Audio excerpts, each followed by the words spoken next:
cette visite? Suite à la publication du rapport de la Cour des comptes à la mi-février, nous sommes venus à Dakar pour discuter avec les autorités du contenu du rapport, notamment ce qui s'est passé en termes de dette pendant l'ancienne administration, comment cette dette s'est accumulée sans être divulguée et quelles sont les mesures et les réformes que les autorités souhaitent prendre afin d'éviter qu'une situation similaire ne se reproduise. Selon le document publié par la Cour le 12 février dernier, les comptes initialement arrêtés en décembre 2023 faisaient état d'une dette publique sénégalaise qui était à plus de 70% du PIB, finalement sous-estimée.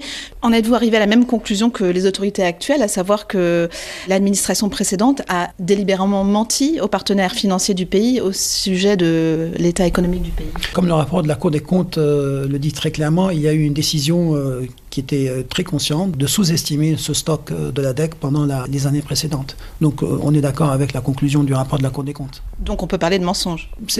Il y a une sous-estimation. Donc on a une partie de la dette qui a été cachée. Des sources parlent de 7 milliards de dollars qui auraient été détournés. Vous confirmez? 25% du PIB, c'est à peu près 6-7 milliards de dollars. Je ne dirais pas détourné, c'est un endettement qui n'a pas été dévoilé. Et donc le stock de la dette a été sous-estimé par à peu près ce montant, 6-7 milliards de dollars. Eddy Guémel, merci.